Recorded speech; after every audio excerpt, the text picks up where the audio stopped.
শেখ এক ভাই প্রশ্ন করেছেন, উনি জানতে চেয়েছেন আকীদা বিষয়ে যে আমরা শুনেছি অনেকেই বলে যে রাসূল করিম সাল্লাল্লাহু আলাইহি সাল্লামের পিতামাতা মুশরিক অবস্থায় মারা গেছেন। আবার এই কথা কেউ কেউ শুনে তারা হতভম্ব, তারা মানে আশ্চর্য হয়ে যায় যে এটা কী করে হতে পারে, মানে তারা মানতেই চায় না যে রাসূল করিম সাল্লাল্লাহু আলাইহি সাল্লামের মা মুশরিক অবস্থায় বা পিতা মুশরিক অবস্থায় মারা গেছেন।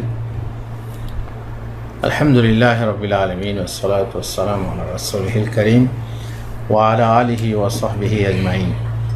অবশ্যই আমরা রাসূলুল্লাহ সাল্লাল্লাহু আলাইহি সাল্লামকে যে পর্যায়ে তাজিম করি, সম্মান করি, সেই সম্মানের জায়গায় থেকে আমরা এটা বিশ্বাস করতে অসম্ভব মনে করি যে রাসূলুল্লাহ সাল্লাল্লাহু আলাইহি সাল্লামের মাতা পিতা জাহান্নামী হবে। তো এই যে ভক্তি, এই যে ভালোবাসা, এই ভালোবাসার ফলে মানতে চায় না মন যে তারা জাহান্নামী হবে, কিন্তু আল্লাহর ইচ্ছা আলাদা, আল্লাহ তাআলার ইচ্ছা আলাদা। তাই তিনি ইব্রাহিম আলাইহিস সালামের পিতাকেও, অথচ ইব্রাহিম আলাইহিস সালাম দোয়া করেছিলেন যে লা তুখজিনি ইয়াওমা ইউবাসুন, কিয়ামতের দিনে আমাকে তুমি লাঞ্ছিত করো না। কিন্তু তবুও আল্লাহ তাআলা ইব্রাহিমের পিতা, যেহেতু ইব্রাহিমের পিতা মুশরিক ছিল বলেই তাকে জাহান্নাম যেতে হবে, তেমনি আল্লাহ রসুল সাল্লাল্লাহু আলাইহি ওয়াসাল্লামের মাতা পিতা, অনেকে বলেন যে ইসলাম পাননি, ইসলাম না পেলেও আগের দিন ইব্রাহিমই ছিল, সেই দিনে ইব্রাহিমী থেকে মূর্তি পূজা যারা করেছে তাদেরকে আল্লাহ তাআলা ক্ষমা করবেন না, যাদের ওজর আছে তাদের ক্ষমা নেই। আর মোট কথা হচ্ছে দলিল, যে দলিল আমরা জানি, তার মায়ের ব্যাপারে আমরা জানি।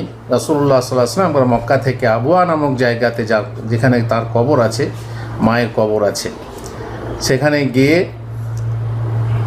কাঁদতে লাগলেন। সাহাবারা জিজ্ঞেস করলেন, ইয়া রাসূলুল্লাহ, আপনি কাঁদছেন কেন? তিনি বললেন যে আমি আমার মায়ের কবর জিয়ারত করব, তার জন্য আল্লাহর কাছে অনুমতি চাইলাম। দেখুন আদব, আমাদের মতো বেয়াদব না যে যার নামে ইচ্ছা তার নামেই মিলাদ পড়ে দিলাম, তার নামই দোয়া করে দিলাম, না, তা না। ক্ষীর সিন্নি পেলেই, টাকা পয়সা পেলেই আমরা তাদের নামে দোয়া করে দিই না। কবর জিয়ারতের জন্য অনুমতি রাসূলুল্লাহ সাল্লাল্লাহু আলাইহি ওয়াসাল্লাম বলছেন আমাকে অনুমতি দেওয়া হলো, কিন্তু যখনই আমি অনুমতি চাইলাম যে আমি তার জন্য ক্ষমা প্রার্থনা করব, আল্লাহ তাআলা আমাকে ক্ষমা প্রার্থনা করার অনুমতি দিলেন না। কেন? ওই যে কোরআনের আয়াত আছে না, মা কানা লিন-নবী ওয়াল্লাযীনা আমানু, মা কানা লিন-নবী ওয়াল্লাযীনা আমানু আন ইস্তাগফিরু লিল মুশরিকিন। নবীর জন্য সঙ্গত নয়, মুমিনদের জন্য সঙ্গত নয় যে তারা মুশরিকদের জন্য ক্ষমা প্রার্থনা করে। এখান থেকে বোঝা গেল যে রাসূলুল্লাহ সাল্লাল্লাহু আলাইহি ওয়াসাল্লাম কে জানানো হয়েছিল যে তার মা মুশরিক অবস্থায় মারা গেছেন, তাই ক্ষমা প্রার্থনা করার অনুমতিও দেওয়া হলো না। বাবার জন্যে এক ব্যক্তি প্রশ্ন করলো যে আমার বাবা কোথায়? তো রাসূলুল্লাহ সাল্লাল্লাহু আলাইহি ওয়াসাল্লামের ওহীপ্রাপ্ত জ্ঞানের মাধ্যমে তাকে জানানো হয়েছিল যে তোমার বাবা জাহান্নামে, জাহেলি যুগে মারা গেছে, জাহান্নামে।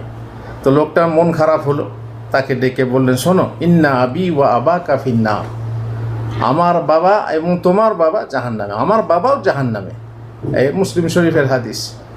সুতরাং এখান থেকে বোঝা যায় যে তারা মুশরিক অবস্থায় মারা গেছেন এবং তাদের অবস্থা কী, এটা সত্যি দুঃখজনক। অনেকের মন মেনে নিতে চায় না, কিন্তু কি করার আছে বলুন? সহি দলিল যদি থাকতো যে হ্যাঁ মা বাপকে জীবিত করে মুসলমান বানানো হয়েছিল, তাহলে মেনে নিতাম, কিন্তু সেই রকম সহি দলিল তো আমাদের কাছে নেই। এই জন্য আমরা যেটুকু হাদিস থেকে আমরা জানি, বুঝতে পারি যে তারা শিরক অবস্থায় মারা গেছেন এবং কিয়ামতে তাদেরকে বাঁচানোর জন্য কোনো ক্ষমতা আল্লাহ রসুল সাল্লাল্লাহু আলাইহি ওয়াসাল্লাম রাখেননি বা রাখেন না, যেহেতু আল্লাহ তাআলার ইচ্ছা, আল্লাহ তাআলার একক ইচ্ছা, আল্লাহ যেটা চাইবেন সেটাই হবে।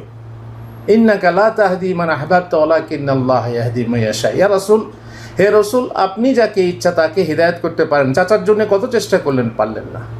তিনি বারবার বলে গেছেন যে চাচা, তো তুমি নিজেকে জাহান্নাম থেকে বাঁচাও, আমি কিয়ামতে কোনো উপকার করতে পারবো না। ফাতেমা, তুমি নিজেকে জাহান্নাম থেকে বাঁচাও। ফুপু, তুমি নিজেকে জাহান্নাম থেকে বাঁচাও, আমি কিয়ামতের দিনে কোনো উপকার করতে পারবো না। এই জন্য দলিল হিসাবে আমরা আকীদা রাখি, বিশ্বাস রাখি, ইচ্ছা মতো না, ভক্তি হিসাবে না, যে ভক্তি আছে, ভক্তিতে আমি যা ইচ্ছা তাই বিশ্বাস করব বা যা ইচ্ছা তাই আমরা বলবো লিখবো, তা নয়। দলিল হিসাবে আমাদেরকে চলতে হবে।